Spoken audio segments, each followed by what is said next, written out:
It's been about a week now since we had our first frost, and that marked the end of the cut flowers in the field. But that got me thinking, I really haven't showed you guys inside the hoop house this summer. Hi flower friends, it's Nicole from Flower Hill Farm, and I thought I'd take you inside the hoop house where I have hidden flowers that they're actually blooming. Oh, one thing I wanted to mention as we head over to the hoop houses, so many of you guys have asked me about the courses that I took with Lisa Mason Ziegler. She is the flower farming guru from Virginia who does basically a college course in flower farming. That's the course that I took way back 4 years ago. Open enrollment for Lisa's class is happening right now, only for a couple more days. So if you guys are interested in signing up for her course, I'll put the link to that in the description below. So if you guys are interested to check it out, it's open right now. I had this closed up last night because the low this morning, it was 31 degrees Fahrenheit up here on top of the hill anyway, a little bit cooler down in the field, which is why the field flowers get frost first. Everything by my house still hasn't seen a frost yet. The garden has. Majority, I would say 95% of the farm has seen frost more than once, but inside here, things are looking good. Woo, I can feel it starting to warm up. Oh, my sunglasses are fogging up, which means the camera will fog up. This should be fun.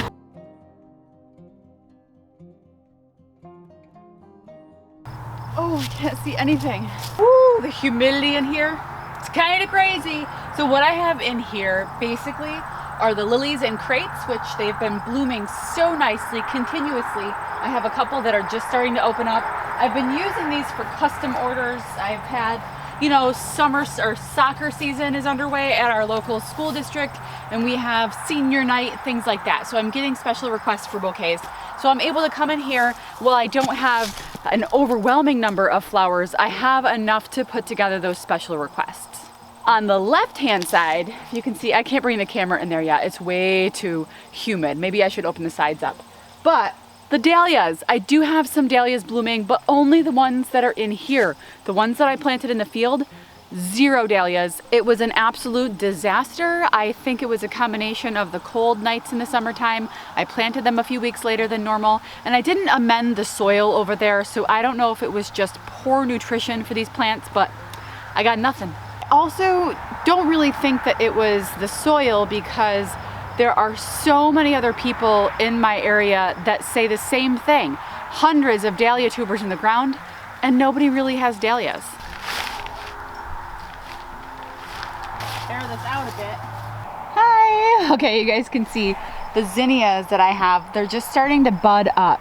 I'm hoping that maybe we'll get some activity in here, some beautiful blooms over the next couple of weeks. I do, however, want to start to flip this over to get it ready for next year. So I'll definitely be pulling stuff out of here over the next month and adding the compost so that I can plant in here as early as possible in the wintertime.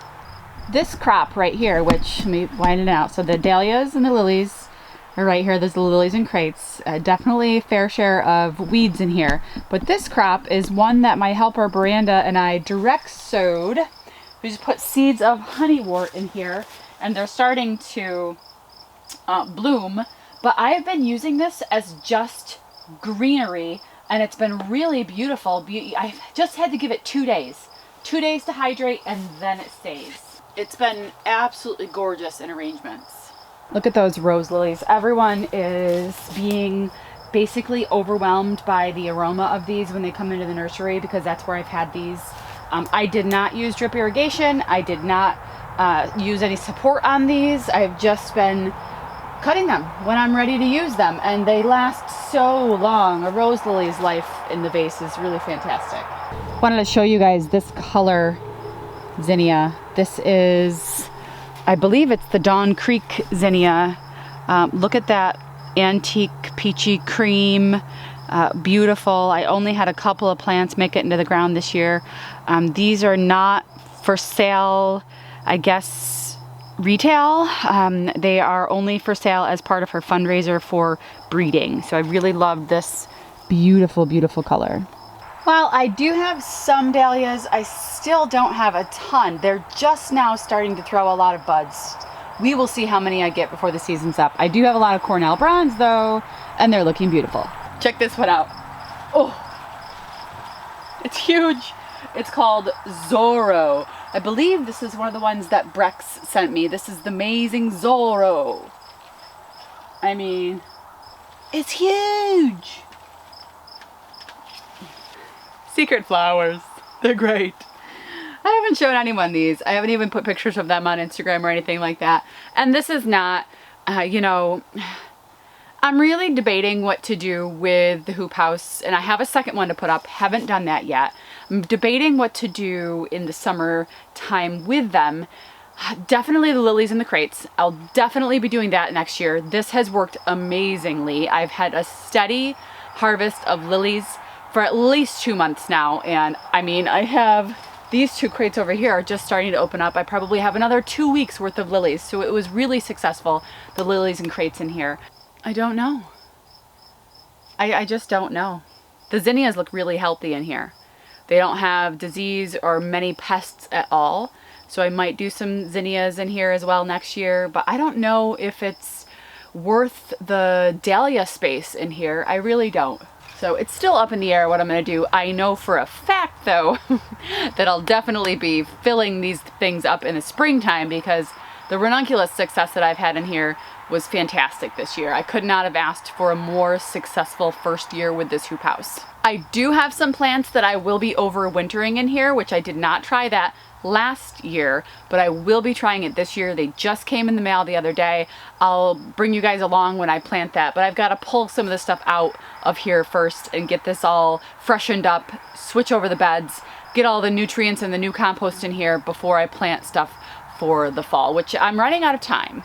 It's now October, and we usually have snow by the end of this month. Not necessarily snow that sticks around, but we at least have snow flying at some point during October. So I'm running out of time, and I also have all the renovations that are happening at the nursery, which I know you guys have been waiting for an update on the nursery. Things have been really slow. I'm having some health issues. I'm trying to figure out what's going on with me. And then some other members of my family were sick and were not able to do the work. So things have slowed down. We have done a few things, but nothing major as far as progress on the nursery goes. But as soon as that stuff happens, I do have some things to catch you guys up on. So hopefully later this week, I'll be able to update you guys with a nursery vlog. But in the meantime, so many of you guys have been asking me for my pepper recipes, my stuffed peppers. So I thought I would end this video with me in my kitchen doing the stuffed peppers. And let's see, how do I describe this? So my kitchen is not made for YouTube. It is just a regular house kitchen. I am constantly in there. It's messy. It's not pristine. It's not a show kitchen, but this is my kitchen and these are my peppers, and I'll put the recipes in the description of this video. And don't forget, guys, if you're interested in signing up for Lisa Mason Ziegler's course, the link to do that is in the description below. Taking that course was one of the reasons that basically excelled me into business. You know, I already had the green thumb, I already had the knowledge, the base knowledge of growing things, but I definitely look back and I think, wow, that was really the catalyst that kind of spurred me into turning this into a business. So if you guys are interested, my affiliate link is in the description below. Okay, so for the stuffed Longhots, these are my Anaheim Charger peppers. I've got a ton of them. I have, this is for a different recipe, that's for the poppers, but I do have over here, I just have a mild ground sausage. You can use hot, you can use whatever you want. The first thing I did was actually wash the peppers, and then I have my pepper gloves here, guys. I can't do anything with these peppers or jalapenos without wearing pepper gloves. I've made multiple mistakes. Number one, I wear contact lenses. I would not be able to take out or put in my contacts for days, even with the Anaheim Chargers, which are not even that hot. Jalapenos, forget about it. Can't do anything.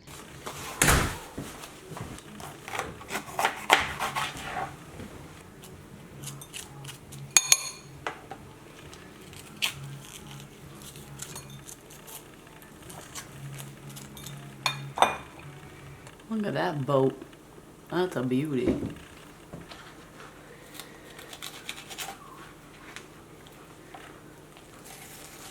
Go. Oh my gosh. This one's completely seedless. There's not one seed in here. Not one seed. Wow. That's awesome. Okay, so I have All of these, I don't think I'm gonna be able to use this one. It's just a little too crooked. But the rest of these are good. Let's add the ingredients to the sausage and then we'll stuff these babies. I have my 1 pound of sausage. I'm just getting my measuring spoon out. Now I'm just gonna add a 1/2 cup of breadcrumbs. I use Italian seasoned breadcrumbs and I just eyeball it. It's not a full 1/2 cup. And then I'm probably gonna use a little less than a 1/2 cup of Parmesan cheese. Everybody loves Parmesan cheese. And then I'm going to add an egg and cheddar cheese. Everyone loves cheddar. I'm actually using, this is a taco blend that I have left because I can't seem to find my cheddar cheese, and that's okay. Any kind of cheese will be absolutely delicious. Okay, and now very simply I'm going to mix this up. Probably gonna add a little bit of garlic salt. That's just what I do, just a couple shakes.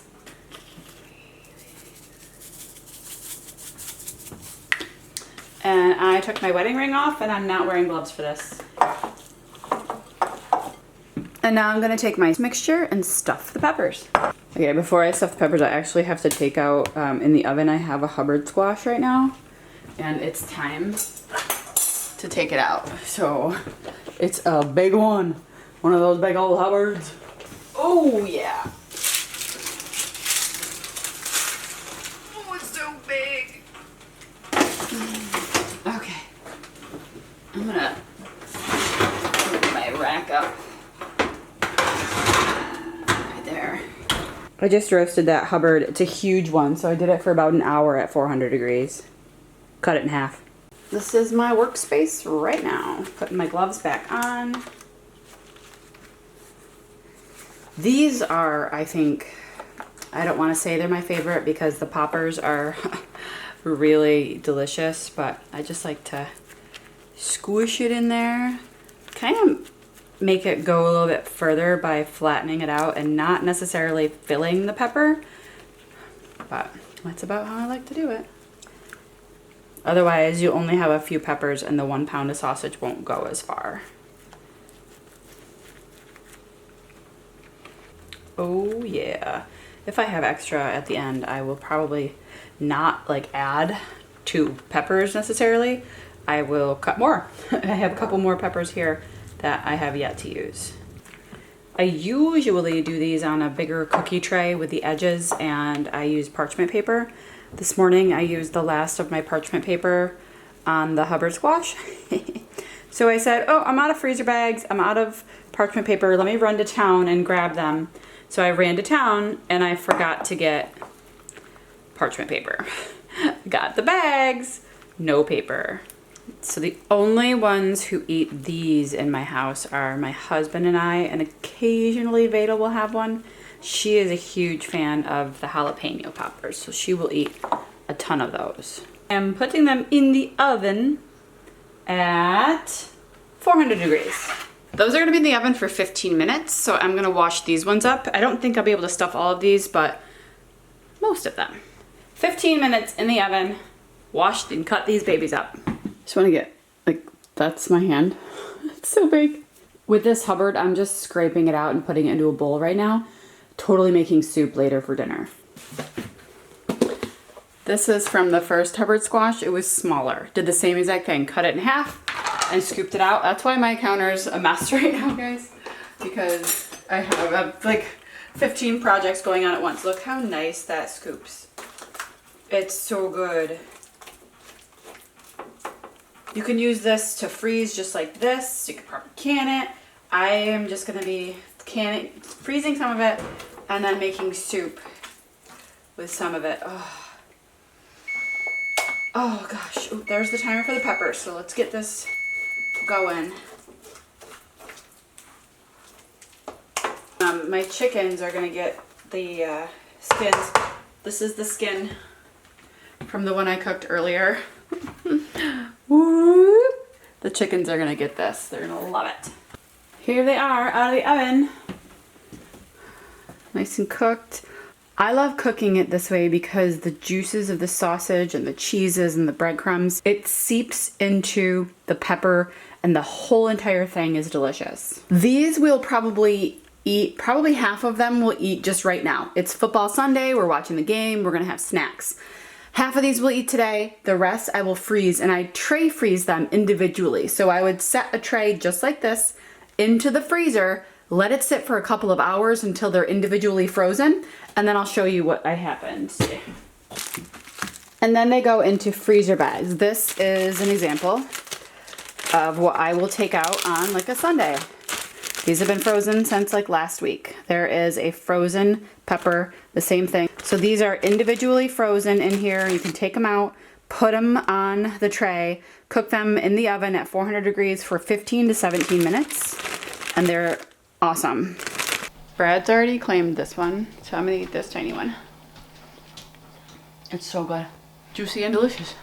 Next up, jalapenos. These are the jalapenos that I grew in my own garden. Same exact thing. Wash, cut it in half, take out the seeds, and get them prepped to stuff. I have about 40 jalapenos split in half and all cleaned out, and now I have to put together the mixture. Now these are the smaller ones. You can see these are smaller cavities. They're basically bite-sized ones. I already made poppers with the larger jalapenos. I don't want to get any pepper juice on my hands here without wearing my gloves, but those are the larger jalapenos. I already made, I think, 6 weeks worth because I make a package for every week during the winter so that we can have them during football. So that's what I already made. A couple weeks ago, I made a ton. These are the other ones, and I'm going to start stuffing them now. In this bowl right here, I have 3 8-ounce packages of Neufchâtel cheese. It's a low-fat cream cheese. You can use regular cream cheese. I just feel a little bit better about the number of poppers that I eat when it's a lower fat cheese.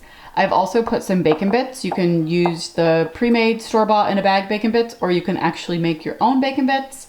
And then I also put in some garlic salt. Where's my garlic salt? I'm always adding garlic salt. You can add garlic powder. Some recipes call for Worcestershire sauce. So you would just do a little bit of Worcestershire sauce. I'm probably gonna put a little garlic powder in there as well, just so that flavor comes through. And a little garlic powder.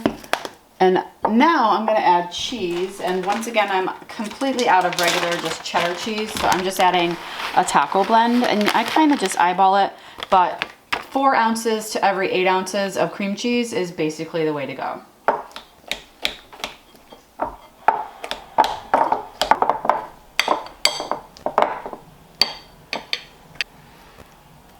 This is all mixed up and ready to stuff. I'm gonna put my gloves back on to do that. I do use a small spoon just because it does make it a little bit easier just to fill the popper.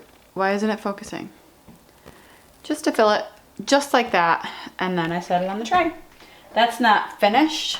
I will be doing a dip in breadcrumbs.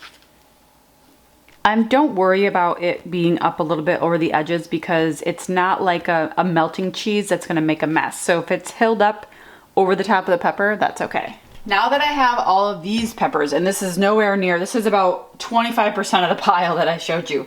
Now that I have all these stuffed and put on this tray, now I want to do the final stuff before putting them in the oven, which is breadcrumbs. Now for this, I don't need to use egg or anything like that. I just use my Italian breadcrumbs. That's the rest of that container. And I also mix in a little bit of Parmesan cheese because you can never get enough Parmesan cheese.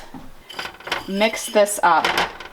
And if you have someone who's helping you, then you don't have to make this a 2-step thing. You can just fill the peppers and then they can bread, like literally just push them into the breadcrumbs and set them down on the tray. Push and set. And a lot of recipes call for maybe a little bit of butter to be added to the breadcrumbs. I find it's unnecessary. It crisps up nicely without it. Now, when I first started doing these, I would do an egg dip, completely drench the popper front and back with egg, and then dip it in breadcrumbs. I just think it's unnecessary. After doing this, I probably started making these 10 years ago. Haven't found it necessary. Did it that way the first 2 years and then just stopped because it's just as tasty with just a little breadcrumb dip. It's part of the reason why I like to leave the stems on, because it makes it easy to kind of grab the handle to dip the pep. Dip the pep. And if you are trying to keep this a gluten-free recipe, you absolutely do not even have to do a breadcrumb dip. You can just bake them with the cream cheese filling. It's kind of the perfect amount of breadcrumbs. I usually do this on parchment paper. But like I said, I ran out and forgot to get some at the store just now. 3 more. Veda, are you excited? Yeah. Oh yeah. Okay, now I have all the peppers properly breaded, and now they'll go in the oven for 20 minutes at 400 degrees. This is my spice cabinet. It's a Lady Susan. Gotta shut that. Okay. Bake 400. You could preheat. I don't really care about ever preheating anything ever. I'm a rebel. Timer. 20 minutes. And here is the tray out of the oven after 22 minutes. I left it in 2 minutes longer, so they are delicious. You can totally eat these now, or do like I did with the Longhots. You can tray freeze them and then put them in quart bags and then take them out. I put maybe 15 to 20 in a bag at a time, and then every week when I want them, we take them out, put them on a tray, and put them in the oven for another 15 to 20 minutes just to warm them through, because they're already cooked and they're already delicious. So those were my stuffed pepper recipes. Guys, they are so easy, so delicious, and I'm sorry if you don't like hot things, but some of those jalapenos can be pretty spicy, especially I find the little ones. The little ones always have that little zing. I love it. I have about 20 weeks worth of jalapeno poppers in the freezer, but honestly, we already ate like 3 of them, so I think I only have 17 bags left in the freezer, but that'll get us through until most of the winter anyway, you know? They're just so good, and sometimes we'll skip a week, so it'll last for a while. Anyway, guys, thanks for sticking around. We'll see you soon. Oh, my butt on the crate. I got a crate impression. I left a crate impression. See these pumpkins? Brad harvested them last night out of the compost pile. I did not plant these pumpkins this year anyway. And honestly, I think they're a mix between 2 pumpkin varieties I grew last year, because I did not grow an orange with warts on it. And this is a small orange with warts on it. So I think it's definitely a combination of maybe the teddy bear pumpkin that I grew last year, which was the orange small one, and a green warty one. I can't remember the name of it, but I think they cross-pollinated, and this is the child of that variety. All of these are pumpkin-y, warted. Look at these. They have warts on them, and they're a very cool orange, and they're flat, which I love. Anyway, Brad put them on the sidewalk. I thought it was cute, along with his brake parts cleaner. Hey, it's fall decor. This white one, however, this is Valencia, and I did plant that.